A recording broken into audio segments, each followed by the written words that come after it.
कुछ लोग कह रहे हैं जी यूसीसी, ये मोदी जी क्या ला रहे हैं, मोदी जी क्या ला रहे हैं। तो उनको ये बताना चाहता हूं, ये यूसीसी मोदी जी से 2 साल बड़ा है।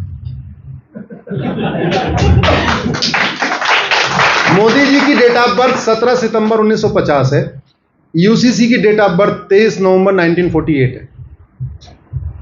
2 साल बड़ा है पूरा। 23 नवंबर 1948 को यूसीसी हमारे कॉन्स्टिट्यूशन का पार्ट हो गया, यानी मोदी जी से लगभग 2 साल बड़ा। तो मोदी जी नहीं ला रहे इसको, बाबा साहब अंबेडकर, सरदार पटेल, मौलाना कलाम, रफी अहमद किदवई, अलादी कृष्णा अय्यर, श्यामा प्रसाद मुखर्जी ये ले आए। जो लोग नहीं लाए उन्होंने अपनी ओथ के साथ मक्कारी किया, उन्होंने धोखा किया, उनको जो काम करना था वो नहीं किया। डॉक्टर अगर इलाज न करे तो अच्छा डॉक्टर नहीं मान सकते। ड्राइवर ठीक से गाड़ी न चलाए तो उसको अच्छा ड्राइवर नहीं कह सकते। मिस्त्री ठीक से घर न बनाए तो उसको अच्छा मिस्त्री नहीं कह सकते। वैसे ही सांसद विधायक, जिसको लॉ मेकर कहते हैं, अगर वो लॉ न बनाए तो उसको हम अच्छा सांसद नहीं कह सकते। अनफॉर्चुनेटली अब तक 15 लोग प्रधानमंत्री हुए, मोदी जी 15वें भारतीय हैं जो प्रधानमंत्री बने हैं। मोदी जी ने इच्छा शक्ति दिखाई है, हमें उनका स्वागत करना चाहिए, उनके साथ खड़े हो जाना चाहिए। जहां तक यूसीसी के बारे में भ्रांतियां हैं, यूसीसी कोई ये कॉमन ड्रेस कोड नहीं है कि सबका कपड़ा एक हो जाएगा। ये क्या आ रहा है? Common civil code.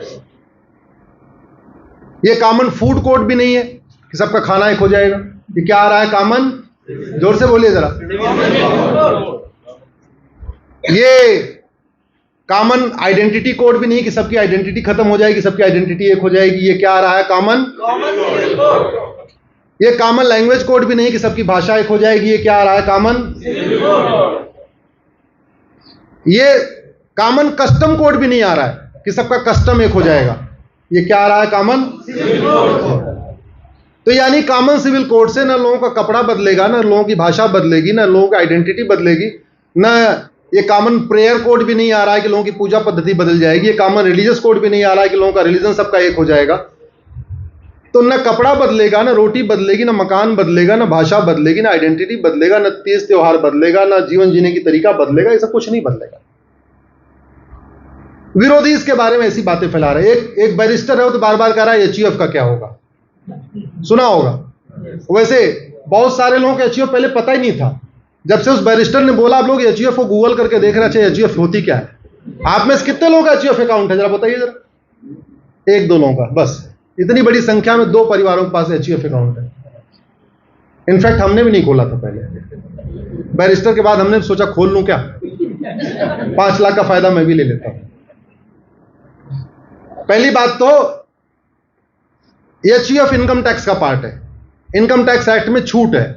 तो एचयूएफ होगा या नहीं होगा ये तो तब डिसाइड होगा जब कॉमन टैक्स कोड आएगा। जो मैंने कहा 1 नेशन 1 टैक्स कोड आएगा तो एचयूएफ अपने आप ही खत्म हो जाएगा। जब सारे टैक्स खत्म होंगे तो टैक्स से छूट भी खत्म हो जाएगी। जब इनकम टैक्स खत्म हो जाएगा तो एचयूएफ भी खत्म हो जाएगा। होगा कि नहीं होगा? तो इसलिए तो मैं तो बैरिस्टर से एक बार मैंने डिबेट में कहा, एक काम करो तुम 1 नेशन 1 टैक्स की मांग करो, एचयूएफ अपने आप ही खत्म हो जाएगा। लेकिन वो चालाक है, वो सोच रहा है अगर 1 नेशन 1 टैक्स हो गया तो हमारी दुकान भी बंद हो जाएगी। तो वो एचयूएफ की बात कर रहा है, 1 नेशन 1 टैक्स ही नहीं करता। Common civil code in fact Hindu Jain बौद्ध सिख को कोई फायदा भी नहीं। जो लोग कॉमन सिविल कोड की डिमांड कर रहे हैं उनको कोई फायदा नहीं। जो लोग कॉमन सिविल कोड का विरोध कर रहे हैं इनफैक्ट उन्हीं को फायदा है। जो स्वस्थ हैं वो कह रहे हैं दवा लाओ, बीमार कर रहा है दवा नहीं खाने देंगे। जिसके परिवार में बीमारी है वो कह रहा है हमें हमारे घर वालों को ऐसे छोड़ दो, इनको ऐसे रहने दो, सड़ने दो, दवा मत दो। और जो लोग स्वस्थ हैं वो कह रहे हैं भैया काम करो, हमारे पड़ोस वाला गड़बड़ है, इसकी तबीयत खराब, इसको दवा दे दो, दवा दे दो। तो कॉमन सिविल कोड वैसे ही हो गया। कॉमन सिविल कोड से हिंदुओं केवल 1 फायदा है, क्रिश्चियंस को 2 फायदा है, पारसी को 3 फायदा है और मुस्लिम्स को 11 फायदा। 11 फायदा। जिसको 1 फायदा है वो कह रहा है कॉमन सिविल कोड लाओ, जिसको 11 फायदा आ रहा है उसके चाचा ताऊ कह रहे हैं कॉमन सिविल कोड मत ले आओ। वो कह रहा है ठीक है हमारे यहां विकलांग हैं, अपाहिज हैं, हमारे यहां माल न्यूट्रिशन है, कुपोषण है, आप इसको ऐसे चलने दो, काहे लिए इनको आप अच्छी वाला खुराक दे रहे हो? आप मत दो, क्योंकि उससे उनकी दुकान चलती रहेगी। कॉमन सिविल कोड आएगा, एज ऑफ मैरिज एक समान हो जाएगी, शादी विवाह की मिनिमम एज ऑफ मैरिज समान हो जाएगी। हिंदू, जैन, बौद्ध, सिख में पहले मिनिमम 18 साल है। फायदा किसको हुआ? जिसका 9 साल है। तो सबसे ज्यादा फायदा क्या हुआ? मुस्लिम बेटियों का। वो भी पढ़ेंगी लिखेंगी, कम से कम 12वीं तो कर लेंगी, लेकिन वो चाहते नहीं है। और वो बैरिस्टर जिस संस्था का सदस्य है, वो संस्था हमारी हर पीआईएल का विरोध करने सुप्रीम कोर्ट आती है। उसका ट्रैक रिकॉर्ड यही है। और वो भूतपूर्व कानून मंत्री को एंगेज करती है। हमारी हर पीआईएल, मैंने 4 शादी चैलेंज किया, वो संस्था आ गई, कानून मंत्री जी आ गए। मैंने निकाह हलाला चैलेंज किया, वो सब आ गई। पर मैंने मुता आपने सुना? MUTH, मुता, MISYR, मिस्यार, तहर्रुस, जो भूल पृथ्वीराज जी ने किया था वही भूल आप लोग भी करते हैं।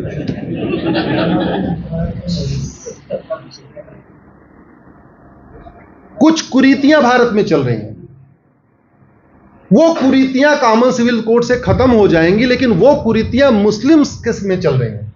तो स्वाभाविक सी बात है, कॉमन सिविल कोड का फायदा उन्हीं को होगा। एज ऑफ मैरिज समान हो जाएगी, हिंदू, जैन, बौद्ध, सिख में पहले ही है, उधर 9 साल है, तो स्वाभाविक सी बात फायदा हमारी मुस्लिम बेटियों को होगा। Grounds of divorce, procedure of divorce common हो जाएगा, सबका एक समान हो जाएगा, हिंदू, जैन, बौद्ध, सिख, मुस्लिम, पारसी, ईसाई का। पारसी को इतना फायदा हुआ कि जो उनका कूलिंग पीरियड है डिवोर्स लेने का, 2 साल है। कूलिंग पीरियड का मतलब ये हुआ कि जब ज्वाइंटली हमने कोर्ट में अप्लाई किया कि भाई हम एक साथ नहीं रह सकते, हम अलग होना चाहते हैं, तो हिंदू, जैन, बौद्ध, सिख के लिए वो 6 महीने है। जज कहेगा 6 महीने तक कूल हो जाओ, उसको कूलिंग पीरियड कहते हैं। ठंडे दिमाग से सोच लो, 6 महीने बाद आना। क्रिश्चियंस में वो कूलिंग पीरियड 2 साल का है। तो कॉमन सिविल कोड से मैंने कहा ना, हिंदू को तो केवल एक फायदा हुआ कि शादी का रजिस्ट्रेशन कंपलसरी हो गया, एक ही फायदा हुआ बस, और कोई फायदा नहीं। क्रिश्चियंस को 2 फायदा हुआ, दूसरा फायदा क्या हुआ? कूलिंग पीरियड उनका कम हो गया। पारसी को तीसरा एक फायदा और हो जाएगा कि अभी वो गैर पारसी से पारसी बेटी शादी करती है तो उसका प्रॉपर्टी राइट खत्म हो जाता है, तो इसलिए उसको तीसरा फायदा ये भी मिल जाएगा। और ये 3 फायदे बाकी सबको भी मिल रहे हैं, मुस्लिम्स को भी मिल रही है। तलाके हसन भले खत्म हो गया, लेकिन 4 तरीके के तलाक और चल रहे हैं। वो ट्रिपल तलाक भले खत्म हुआ, तलाके बिद्दत, लेकिन 4 तलाक और चल रहे हैं। तलाके हसन, तलाके बाइन, तलाके किनाया। सुना क्या आपने? आईटी का उपयोग करिए, आप लोग आईटी सिटी में रहते हैं। और ये चारों तलाक पता है मॉडर्न टेक्नोलॉजी के जरिए चल रहे हैं। व्हाट्सएप के जरिए, ईमेल के जरिए, कुरियर के जरिए, स्पीड पोस्ट के जरिए। स्पीड पोस्ट 30 साल पुराना सिस्टम है, जीमेल 20 साल पुराना सिस्टम है। ये email, Gmail, WhatsApp, Facebook, Twitter, जिनके जरिए तलाके हसन, तलाके बाइन, तलाके किनाया हो रहा है, ये पहले नहीं थे। लेकिन टेक्नोलॉजी नई वाली चाहिए, लेकिन कुरीति पुरानी वाली चाहिए। तो कुरीति का उपयोग करने के लिए टेक्नोलॉजी यूज हो रही है। यही कलबुर्गी की एक लेडी है, डॉक्टर सईदा अमरीन, उसका केस मेरे पास है। अब आप सोचो कि एक MBBS MS gynaecologist doctor Saeeda Amreen, आप लोग गूगल करना डॉक्टर सईदा अमरीन अश्विनी उपाध्याय, वो गायनोलॉजिस्ट है, उसका हस्बैंड MBBS MD है, घर में नर्सिंग होम है, सास ससुर भी डॉक्टर हैं, कलबुर्गी में। कर्नाटक का केस इसलिए एग्जांपल दे रहा हूं आपको। उसके हस्बैंड ने उसको तलाके किनाया दे दिया। तलाके किनाया क्या है? जा मैंने तुम्हें आजाद किया, जा मैंने तुम्हें आजाद किया, जा मैंने तुम्हें आजाद किया, हो गई आजाद।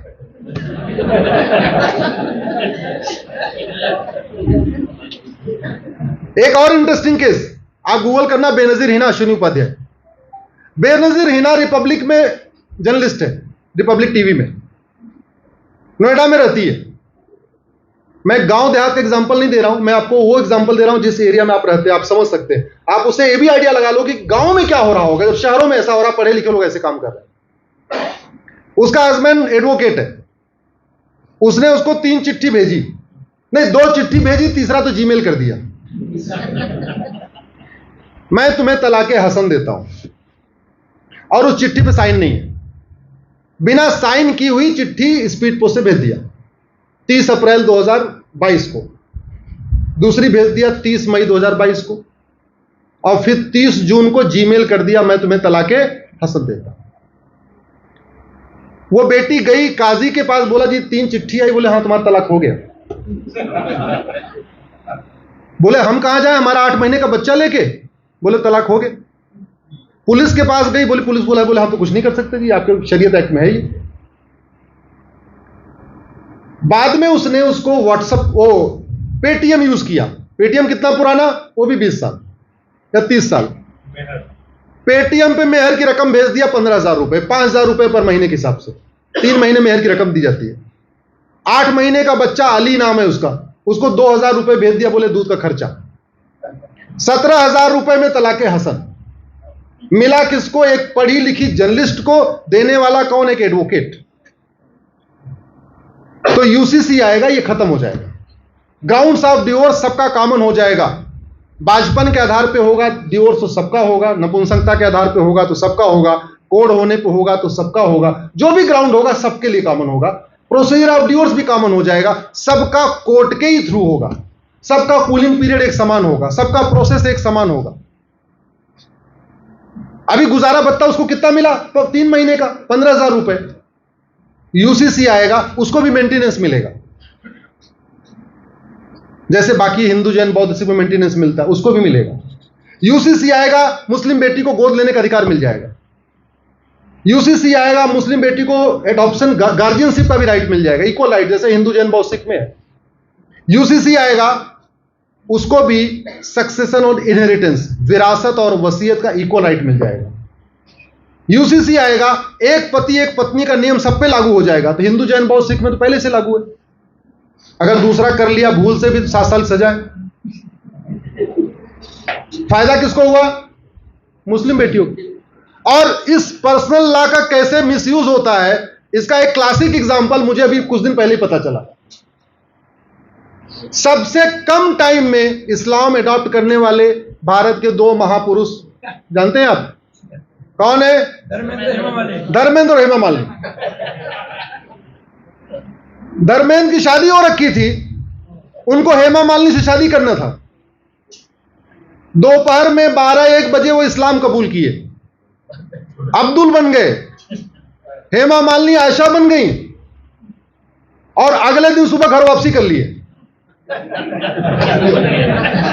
भारत में सबसे शॉर्ट टर्म में घर वापसी किसकी हुई है, धर्मेंद्र और केवल 12 घंटे के लिए मुस्लिम बने, और 12 घंटे में फिर वापस आके बोले नहीं इस्लाम छोड़ रहे हैं हम, तो यही वही हम धर्मेंद्र ठीक है, हेमा मालिनी ठीक है। यूसीसी, अगर यूसीसी होता तो धर्मेंद्र को 7 साल सजा होती। अब इसको फायदा मानिए नुकसान मानिए, आप लोग तय कर लीजिए कि ये यूसीसी होना चाहिए कि नहीं होना चाहिए। यूसीसी आएगा,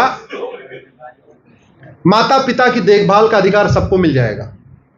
मैंने जब पिटीशन फाइल किया तो मेरे पास एक श्रीनगर से फोन आया, अनंतनाग से, सुनिए उसका फोन आया, मुझे थैंक यू बोला, बोले साहब आपने बहुत अच्छा किया। हमने कहा तुम कहां से बोल रहे, बोले जी कश्मीर अनंतनाग। तुम्हें क्या फायदा हो गया, बोले साहब मेरे मामा नहीं है और नाना अपनी पूरी प्रॉपर्टी, नाना बिजनेसमैन है, पूरी प्रॉपर्टी मुझे देना चाहते हैं लेकिन दे नहीं पा रहे। हमें 1/3 तो दे सकते हैं, उनकी 2/3 प्रॉपर्टी वक्त में चली जाएगी। तो आप कम से कम यूसीसी करा दोगे तो हमें पूरी प्रॉपर्टी अपने नाना की मिल जाएगी। मतलब गोद भी नहीं ले सकते और दामाद को भी नहीं दे सकते। सिस्टम आप सोचो हम कहां रह रहे हैं। और एक इंटरेस्टिंग बात जिस पे कभी चर्चा ही नहीं होती है, इस संविधान में आप सब लोग पढ़े लिखे हैं, हमारे जाने के बाद एक बार आर्टिकल 13 कॉन्स्टिट्यूशन ऑफ इंडिया पढ़ना, जरूर पढ़ना इसको। Article 13 of the constitution of India. Article 13 क्या कहता है कि 26 जनवरी 1950 को जब यह संविधान अडॉप्ट हो गया, जिसको हम रिपब्लिक डे कहते हैं, उस दिन से पहले बने हुए सारे कानून, सारे कस्टम, सारे रीति रिवाज, सारे नियम कानून जो कॉन्स्टिट्यूशन के इक्वालिटी जस्टिस के खिलाफ हैं, कॉन्स्टिट्यूशनल इथोस के खिलाफ है, वो खत्म हो गए। तो कायदे से शरीयत एक्ट तो 26 जनवरी 1950 को जिस दिन संविधान अडॉप्ट हुआ खत्म हो गया। ये तो हमारे मक्कार नेताओं के कारण अभी तक ये चल रहा है। एक डिक्लेरेशन करना था कि 1937 का शरीयत एक्ट आज खत्म हुआ, केवल डिक्लेयर करना था, और उसकी पावर देता है आर्टिकल 13। आप लोग पढ़ना, मैं चाहता हूं इस देश के जज, सांसद, विधायक, मंत्री, प्रोफेसर, जर्नलिस्ट एक बार आर्टिकल 13 पढ़ के देखें उसमें लिखा क्या है। केवल नियम कानून नहीं, यह भी लिखा हुआ है जितनी रीतियां हैं, जितनी परंपराएं हैं जो फंडामेंटल राइट्स के खिलाफ है, जो भेदभाव करने वाली हैं, वो आज खत्म हो गई। तो शरीयत एक्ट तो इनफैक्ट टेक्निकली, लीगली 26 जनवरी 1950 में खत्म हुआ। उस मरे हुए सांप को हम ढोते रहे, उस मरे हुए सांप को हमने जिंदा किया हुआ है, वो तो खत्म हो चुका है। अंग्रेजों ने दो चीज के लिए कानून बनाया। कभी अंग्रेजों ने भारतीयों के लिए कोई कानून बनाया नहीं। जितने भी उन्होंने कानून बनाए उसमें से 1500 तो मोदी जी ने खत्म कर दिए। या तो उन्होंने लूटने के लिए बनाया, तो बांटने के लिए बनाया, या तो लूटने के लिए बनाया, तो बांटने के लिए बनाया। उसी लूटने और बांटने के अंतर्गत ये 1937 वाला शरीयत एक्ट भी बनाया। ये ना हमारी भारतीय संस्कृति से मेल खाता है, ना भारतीय परंपरा से मेल खाता है, ना भारतीय जीवन शैली से मेल खाता है, कहीं मेल ही नहीं खाता, लेकिन फिर भी उसको कंटिन्यू, मतलब हलाला जैसी कुरीति, और उसको नाम दे दिया निकाह हलाला। निकाह जैसे शब्द को भी अपवित्र कर दिया। निकाह हलाला क्या है? बड़ा इंटरेस्टिंग केस अभी मुजफ्फरनगर में आया था, आपको पता है? इमराना वाला केस नहीं सुना? ध्यान से सुनिए। इमराना के ससुर ने इमराना के साथ रेप किया। उसका हस्बैंड अरब में रहता था, इमराना का। अगले दिन जब उसने चिल्लाई, सबको बताया कि मेरे ससुर ने मेरा रेप कर दिया, तो पता है बैठक में क्या बोले? ये तो तुम्हारा शौहर हो गया। बोले ये हमारा ससुर मेरा शौहर हो गया, तो मेरा हस्बैंड क्या हुआ?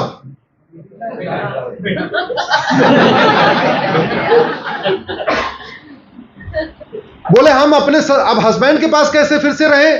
बोले किसी और के साथ निकाह करना पड़ेगा। तो एक बार तो ससुर ने रेप कर दिया, अब किसी और के साथ तुम्हें रेप कराना है।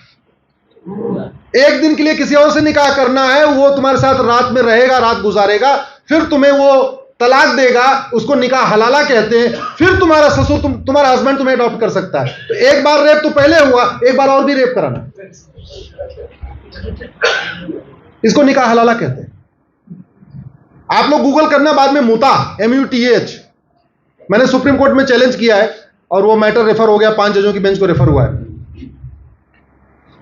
अरब के शेख आते हैं, कोच्चि में आते हैं, हैदराबाद में आते हैं, लखनऊ में भी आते हैं, अलग अलग शहरों में आते हैं, और वो 12-12, 14-14 साल की बच्चियों से निकाह मुता कहते हैं। उसका भी नाम, उसमें भी निकाह जोड़ दिया, बोले निकाह मुता, ट्रेवलर्स मैरिज। हाँ, 15 दिन के लिए निकाह करेंगे, मौज मस्ती करेंगे, चले जाएंगे। बेटियां प्रेग्नेंट हो जाती हैं, उनकी जिंदगी बर्बाद हो जाती है, किसी लायक नहीं रहती है। अल्टीमेटली उनको फिर प्रोस्टिट्यूशन के उसमें जाना पड़ता है, इस तरीके के जाता है। तो UCC आएगा, निकाह मुता खत्म होगा, उसमें फिर निकाह मुता रेप डिक्लेयर हो जाएगा। अभी वो रेप नहीं डिक्लेयर है। मैंने PIL फाइल करके यही बोला है कि निकाह हलाला को आप रेप डिक्लेयर करिए, निकाह मुता को आप रेप डिक्लेयर करिए, निकाह मिस्यार को आप रेप डिक्लेयर करिए। और एक्चुअली इंडियन पिनल कोड का सेक्शन 375 में जो 6वीं डिफिनीशन है, उसमें वो हलाला रेप है, लेकिन वो लागू नहीं हो पा रहा। जैसे 394 में, सेक्शन 394 में, सेक्शन 494 में दूसरी शादी करने में 7 साल सजा है, लेकिन वो लागू नहीं हो रहा है। वो सब्जेक्ट टू पर्सनल लॉ है, और पर्सनल लॉ दूसरी शादी छूट दे रहा है। हाँ, इसलिए तो मैं कह रहा हूं, मैं भी वेट कर रहा हूं कि जिस तरीके से तीस्ता सीतलवाड़ के मैटर फटाफट सुनवाई पे आते हैं, वैसे मेरा मैटर भी फटाफट आए। हमारे तो बहुत सारे मैटर हैं सुप्रीम कोर्ट में, हाई कोर्ट में। हमारे मैटर पे डे टू डे हियरिंग हो। अगर किस दिन काम पूरा ना हो पाए तो रात को 9 बजे तक हो जाए, लेकिन सुनवाई होनी चाहिए कि नहीं होनी चाहिए? तो UCC से बहुत सारी कुरीतियां खत्म हो जाएंगी। आपको बड़ा इंटरेस्टिंग बताऊं आपको, अब बच्चा हुआ नहीं और गोद ले नहीं सकते, बड़ी स्वाभाविक सी बात है, अगर बच्चा नहीं हुआ तो जो वाइफ है वो तो बहुत प्रेशर में रहेगी ना, टेंशन में रहेगी। आदमी 2-4 साल बाद इलाज भी कराएगा, ये भी करेगा, वो करेगा, एक मेंटल टेंशन, एक सोशल प्रेशर क्रिएट हो जाता है। 5 साल शादी हो गया, बच्चा क्यों नहीं हुआ। अब तरीका ये है परिवार में खुशहाली लाने का कि भाई का बेटा ले लो, बहन का बेटा ले लो, रिश्तेदारी में किसी का बेटा ले लो, एडॉप्ट कर लो, आराम से रहो। वो कर नहीं सकते क्योंकि उसको प्रॉपर्टी पूरी नहीं दे सकते। अब प्रॉपर्टी दे नहीं सकते तो कोई भाई अपना दूसरे भाई को बच्चा देगा क्यों, ये भी बात है। तो ना गोद ले सकते हैं और लेना चाहे तो कोई देगा भी नहीं क्योंकि प्रॉपर्टी पूरी दे नहीं सकते, लेकिन सौतन आ सकती है। तो एक तो बच्चा न होने की वजह से वो बहन पहले ही मेंटल प्रेशर में थी, एक और प्रेशर और आ गया, एक बगल में सौतन आ गया। अब सौतन को अगर बच्चा हुआ तो वो तो एक तरीके से सेकंड क्लास सिटीजन हो गई उसी घर में, क्योंकि जिसका बच्चा हो गया उसकी सब जय जय करेंगे, उसकी सब बढ़िया, उसकी बात मानेंगे, सब देखभाल करेंगे, कहेंगे तो लक्ष्मी है, देखो ये आई बड़ी लकी है, आते आते बच्चा हो गया, ये तो अनलकी है, आई थी बच्चा ही नहीं हुआ। तो ये प्रॉब्लम। और बाय द वे अगर प्रॉब्लम हस्बैंड में थी तो दूसरी से भी बच्चा नहीं होगा। अगर बच्चा हस्बैंड की वजह से नहीं हो रहा था तो 2 निकाह कर लो, 3 निकाह कर लो, बच्चा तो होगा ही नहीं। तो पता चला 2 सौतन आ गई, बच्चा हुआ ही नहीं। ऐसे दूसरी प्रॉब्लम, प्रैक्टिकल प्रॉब्लम, बेटा होगा कि बेटी, ये किस पे डिपेंड करता है? लड़के पे। लेकिन हम लोग दोस्त किसको देते हैं? लड़की। अब पता चला 5 बेटी हो गई, दामाद को प्रॉपर्टी दे नहीं सकते, चाहिए बेटा। बेटा होगा कि बेटी, डिपेंड किस पे करता है? हस्बैंड पे। एक और शादी करके ले आए, फिर 5 बेटी और हो गई। तो यूसीसी से बहुत सारी समस्याओं का समाधान हो जाएगा, इसलिए यूसीसी आना जरूरी है। यूसीसी से हिंदू, जैन, बौद्ध इसी को कोई फायदा नहीं है, लेकिन फिर भी हम सबको सपोर्ट करना चाहिए, क्योंकि 23 नवंबर 1948 को संविधान निर्माताओं ने कहा था इस देश में एक देश एक विधान होना चाहिए, और जितना ज्यादा कानून अलग अलग होगा रिलीजन के आधार पे, लैंग्वेज के आधार पे, उतना ज्यादा कॉन्फ्लिक्ट होगा। जितना ज्यादा वन नेशन वन लॉ होगा, one nation one penal code, one nation one tax code, one nation one civil code, one nation one education code, one nation one population code, जितना ज्यादा एक कानून होगा उतना ज्यादा देश की एकता अखंडता मजबूत होगी। इसलिए हम सबको इसका समर्थन करना चाहिए। मामला कोर्ट में चल रहा है, लॉ कमीशन ने अपना सुझाव मांग, अभी चल रहे हैं, डेट उन्होंने एक्सटेंड किया है। अगर आप लोगों ने अपना सुझाव न दिया हो तो एक बार कम से कम अपनी ओपिनियन भेज दीजिए ईमेल पे, लॉगिन करके वहां पे लॉ कमीशन की वेबसाइट पे जाके। इससे देश की एकता अखंडता मजबूत होगी, ये मैं कह सकता हूं। जय हिंद।